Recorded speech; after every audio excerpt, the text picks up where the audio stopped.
ఈ రేవంత్ రెడ్డి అనేవాడు ముఖ్యమంత్రి అయిన తర్వాత ముందు కూడా గోపూజ చేసే గోవు చుట్టూ ప్రదక్షిణ వీడియోల్లో కూడా చూడవచ్చు.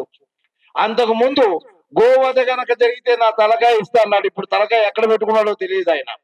ప్రతి ఇంట్లోనూ ఒక తులసి, ఒక గోమాత, కారు షెడ్ కాదు కౌ షెడ్ ఉండాలని మనం గర్జించలేమా? ప్రతి కొంపలోనూ లక్షలు పెట్టి వాటితో కారు పెడతాడు, ఒక ఆవును పెట్టుకోలేకపోతున్నాడు. ప్రపంచంలో భారతదేశము 2వ స్థానంలో ఉంది బీఫ్ అందించేదాల్లో.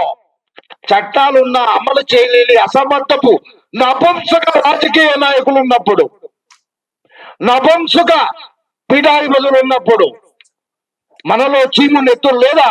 నేను రోజు పోస్టింగులు పెడుతూ ఉంటా. పెడుతున్న పోస్టింగుల్లో నాకు ఒక ప్రశ్న వేశారు. వేసిన వాళ్ళు కూడా ఆ కసాయిలే. ప్రతిరోజు గాయక ఈద్, బక్రీకా ఈద్ కాదు, మేము గాయక ఈద్ చేసుకున్నాము. మేము చేసింది ఒకే ఒక్క రోజు కదా. 364 రోజులు ప్రభుత్వాలు బీఫ్ అమ్ముతున్నాయి కదా, విదేశాలకు పంపిస్తున్నాయి కదా, వాళ్ళ మీద మీరు అరవకుండా మా మీద అరుస్తున్నారేమి అని ప్రశ్నించారు.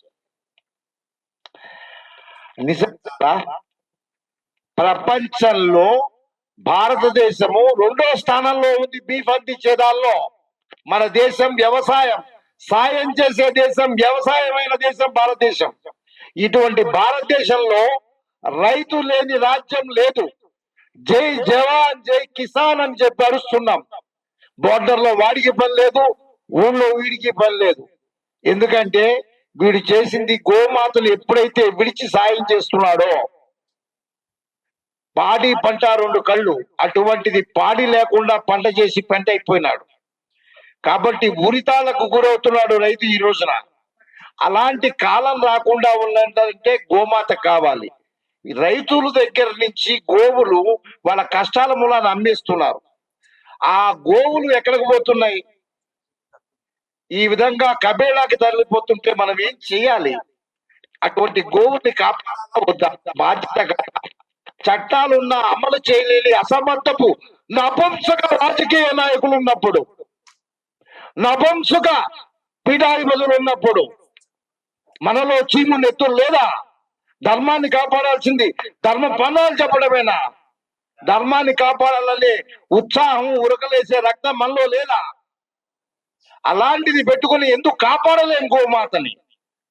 చట్టాన్ని అమలు చేసేదాకా ఈ 5,000 సంవత్సరాలు బతికే వాడిని బతకలేకుండా చేసే చాలదా? ప్రతి ఇంట్లోనూ ఒక తులసి, ఒక గోమాత, కారు షెడ్ కాదు కౌ షెడ్ ఉండాలని మనం గర్జించలేమా? ప్రతి కొంపలోనూ లక్షలు పెట్టి వాటితో కారు పెడతాడు, ఒక ఆవును పెట్టుకోలేకపోతున్నాడు.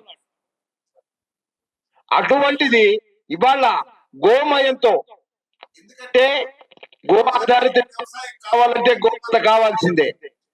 గోమూత్రాన్ని ఇవాళ మీ అందరికీ చెప్తున్నా, అందరికి తెలియచేయండి.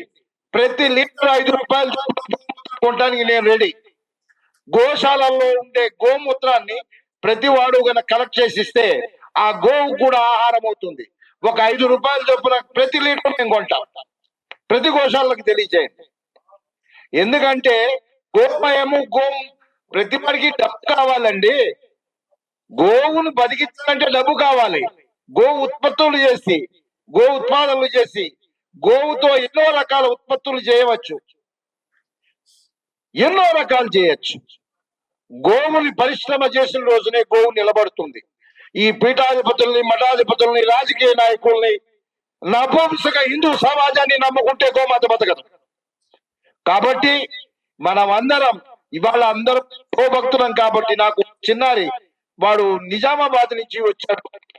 క్యాన్సర్ కి గో పంచగవ్యంతో గోసేవ చేస్తూ ఇక్కడికి వస్తున్నారు. అని వాళ్ళు చూస్తున్నప్పుడు స్ఫూర్తి కలుగుతుంది. ఎందుకు చేస్తున్నాను రా? అక్కడి నుంచి ఇక్కడ దాకా ఏం లాక్కొచ్చిందండి? నేను ఎవరో తెలుసా?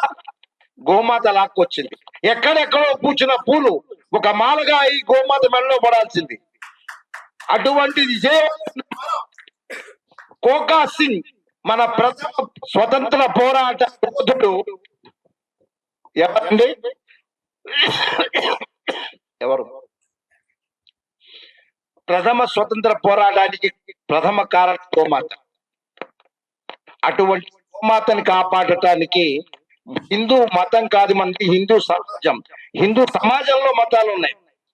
దానిలో సిక్కు మతంలో ఉండే కూకా సింగ్ అనే ఒక ఆయన గోవుల్ని వధిస్తూ ఉంటే ఆంగ్లేయుల్ని తురిమి తురిమి చంపేశాడు. అటువంటి చంపినప్పుడు ఆయన్ని ఈ ఫిరంగికి కట్టి తూటాలతో కాలిస్తే తునకలైపోయినాడు కూకా సింగ్.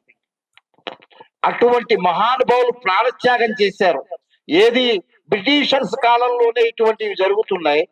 స్వతంత్ర అనంతరం కూడా గో వధ ఆగట్లేదు. గోవుని జాతీయ జంతువుగా పెట్టలేని పార్టీలన్నీ కూడా మన రాజ్యాన్ని ఏలే.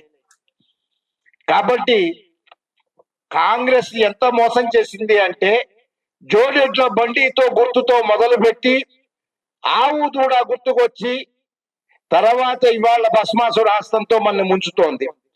ఈ రేవంత్ రెడ్డి అనేవాడు ఆయన ముఖ్యమంత్రి అయిన తర్వాత ముందు కూడా గోపూజ చేసే గోవు చుట్టూ ప్రదక్షిణ వీడియోల్లో కూడా చూడవచ్చు. అంతకు ముందు గోవధ గనక జరిగితే నా తలకాయ ఇస్తా అన్నాడు. ఇప్పుడు తలకాయ ఎక్కడ పెట్టుకున్నాడో తెలియదు ఆయన. కాబట్టి ఇలాంటి నపుంసక రాజకీయ నాయకుడు, గోవు మీద భక్తి లేనివాడు, గోత్రం లేనివాడు, నీతి జాతి లేనివాడు ఎవరైనా ఉన్నా కూడా మనకి గోమాత సేవలో ప్రతి ఒక్కరిని కూడా చట్టబద్ధంగా వినియోగించుకుని గోవును ఎలా కాపాడుకోవాలనే నిర్ణయాలు చేసుకుందాం.